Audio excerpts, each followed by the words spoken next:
शरीर को भी संभालिए। जिस शरीर से पूरा खेती बाड़ी तुम संभालते हो, बिजनेस संभालते हो, सर्विस संभालते हो, घर बार संभालते हो, बगीचा संभालते हो, गाड़ी लाड़ी बाड़ी साड़ी सामान संभालते हो, जिस शरीर से मेहमान को संभालते हो, देश को संभालते हो, कृपया उस शरीर को संभालने के लिए भी थोड़ा फिक्र कीजिए। क्योंकि अगर शरीर नहीं संभाल सके तो आप इस शरीर से फिर कुछ भी नहीं संभाल पाओगे। और शरीर को संभालने के लिए सबसे पहली शर्त है आप चिंता मुक्त होइए। और चिंता मुक्त होने के लिए अपनी सोच को अच्छा कीजिए, ईमानदारी और जिम्मेदारी से कार्य कीजिए और दूसरे को ठगने के चक्कर में न पड़िए। तो आपका शरीर बिल्कुल लाड़ला रहेगा।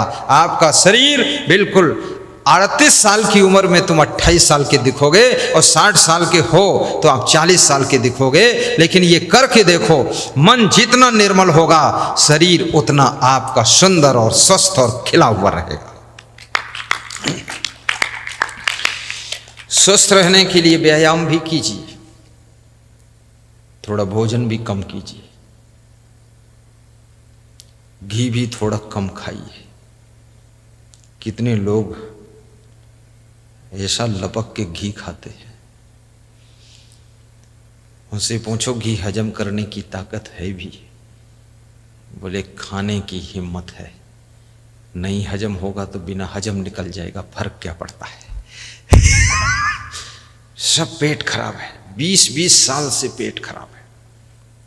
पेट जिसका खराब होता है उसके भी चेहरे पर सुस्ती रहती है, आंखों के नीचे कालापन आ जाता है, आंखें फूली फूली हो जाती है, भूख खुलकर नहीं लगती है, पेट में गैस बनना शुरू हो जाती है और पेट बड़ा होने भी लग जाता है।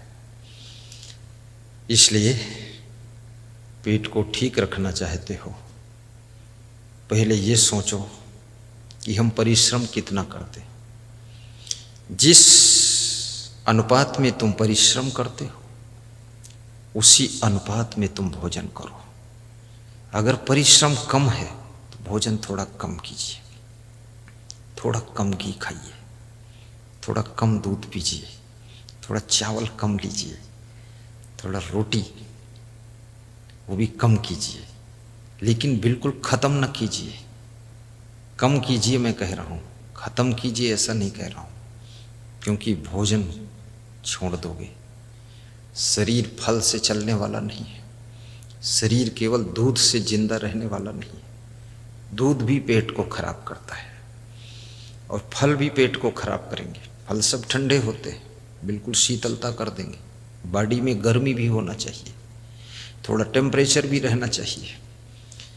मैंने बहुत बड़े चिकित्सा वैज्ञानिक से चर्चा किया है तो उसने बताया दाल खाना अनिवार्य है, फिर बताया रोटी खाना अनिवार्य है और चावल महीने में 2-3 बार तो लेना थोड़ा अनिवार्य है। और उसने कहा सब्जी भी थोड़ी खाना जरूरी है। सब्जी 4 दिन नहीं खाओगे चल जाएगा, भात नहीं खाओगे 20 दिन चल जाएगा, लेकिन रोटी और दाल ये तो लेना ही पड़ेगा।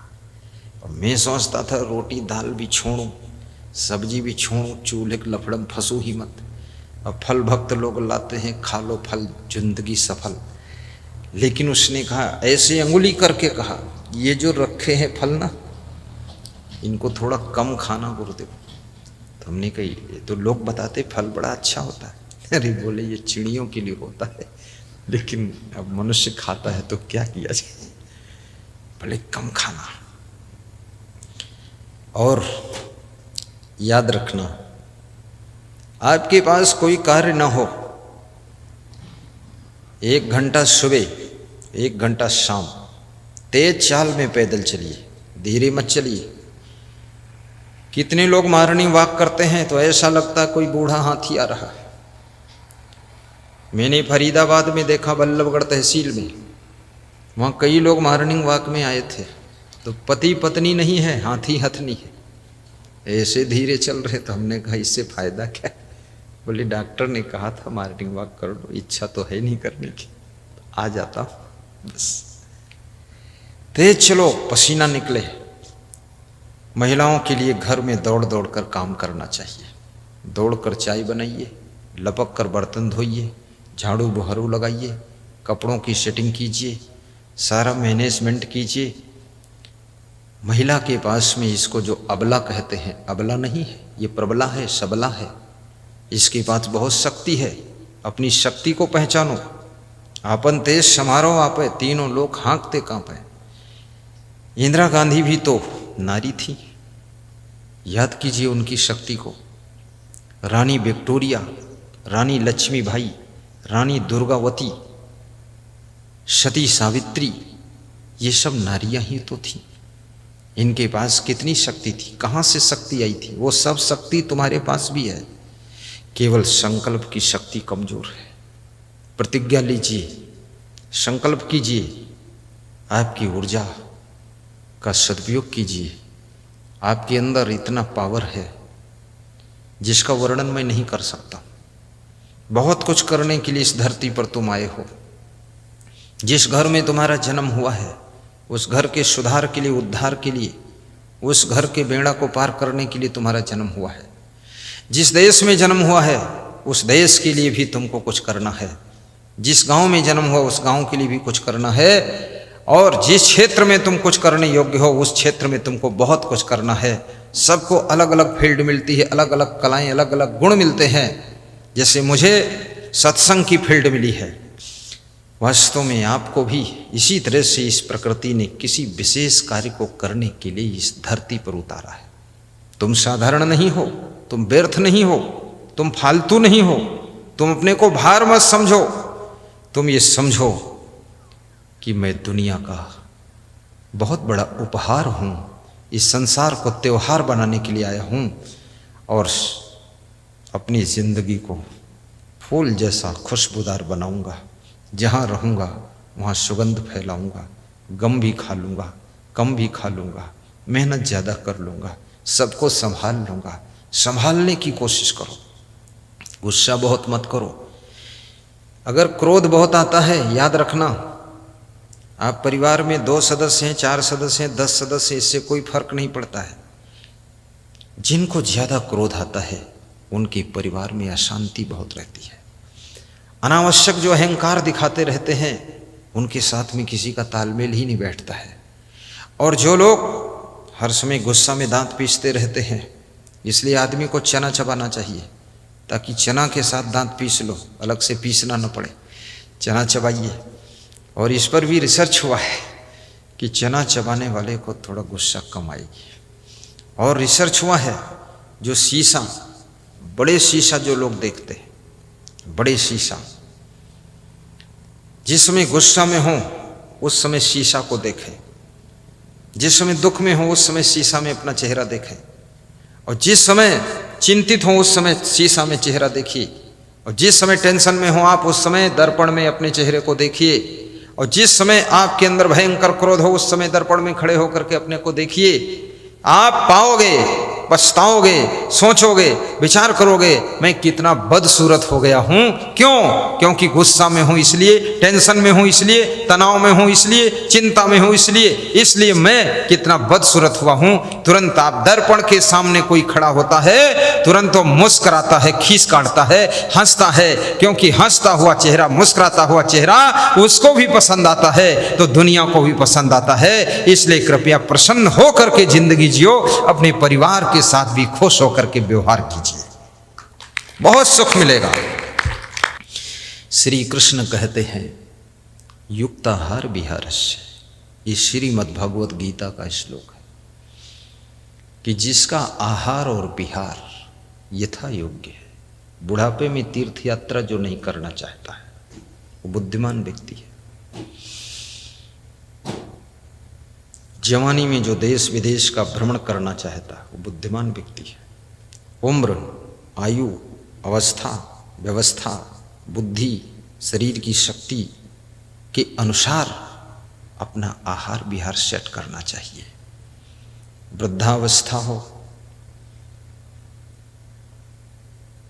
शरीर में दर्द है, इसके लिए सरसों का तेल थोड़ा रोज मालिश करिए जॉइंटों में, बहुत फायदेमंद है सरसों का तेल। रिफाइन नहीं होना चाहिए, बिल्कुल प्योर होना चाहिए।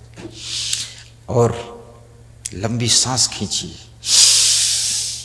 अभी खींच कर देख सकते हो, लेकिन पेट बहुत भरा हो तो मत खींचना, खाली है तो ही खींचना, और खींचना धीरे से खींचना और धीरे से निकालना।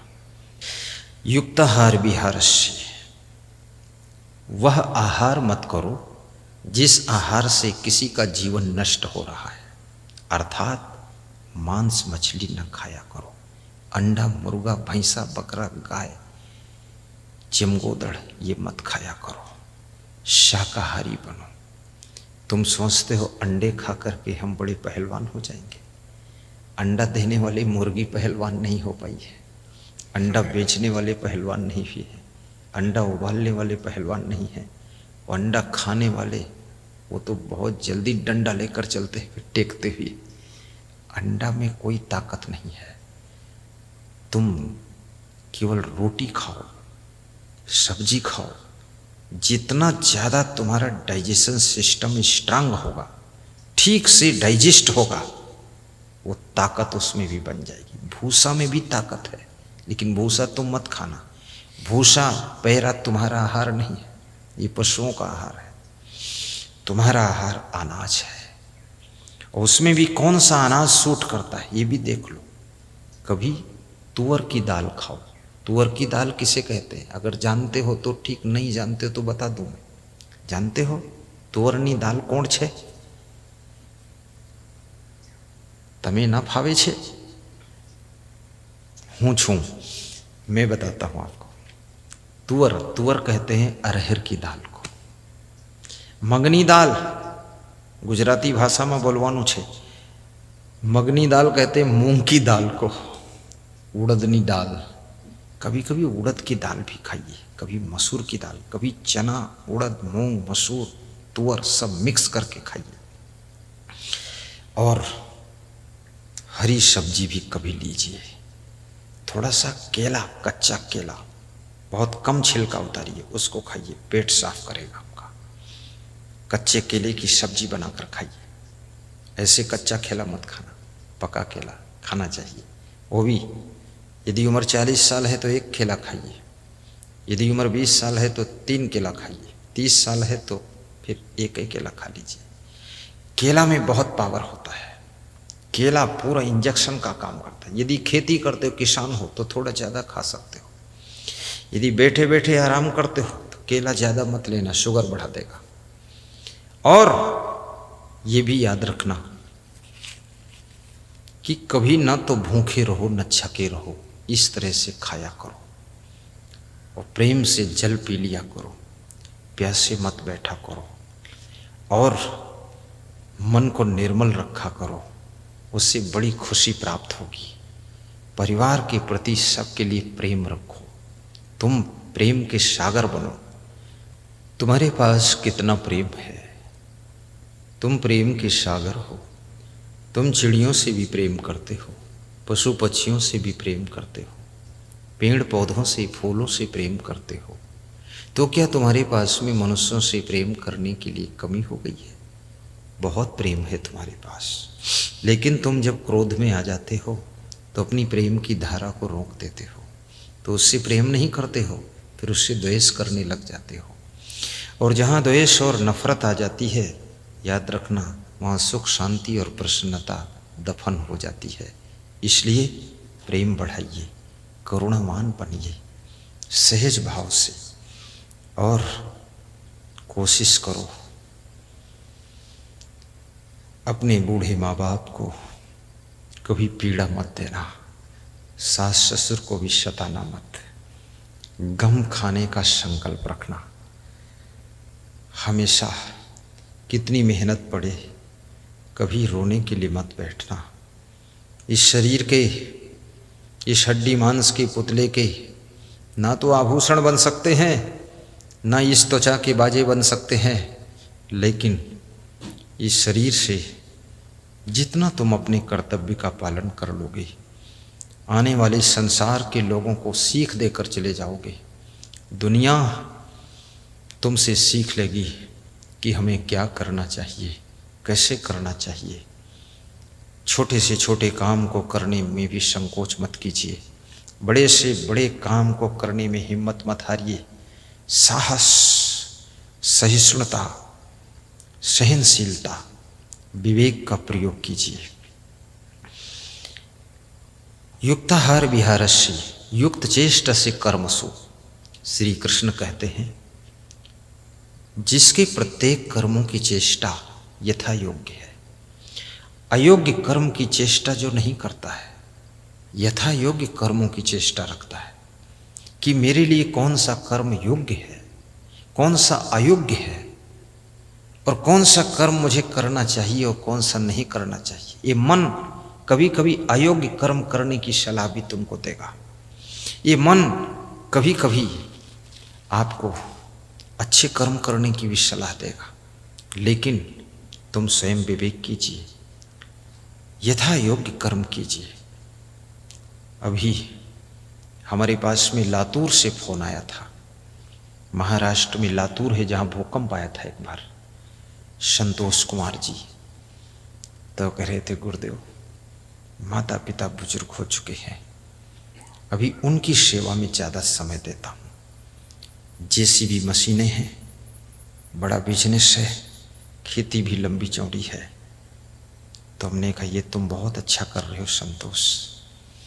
बोले गुरुदेव कुछ कृपा करो, बहुत दिन हो गए, फरवरी में दर्शन हुए थे, 1.5 वर्ष हो रहा है, आशीर्वाद दीजिए मैं आऊँ आपके आश्रम दर्शन करूँ। तो हमने कहा आ जाओ। बोले आधा घंटे बाद फ़ोन करता हूँ।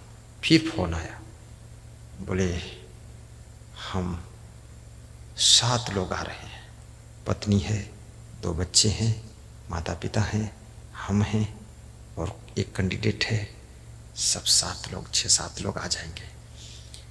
बताया 70,000 का टिकट बना है। हैदराबाद से पकड़ूंगा हवाई जहाज़।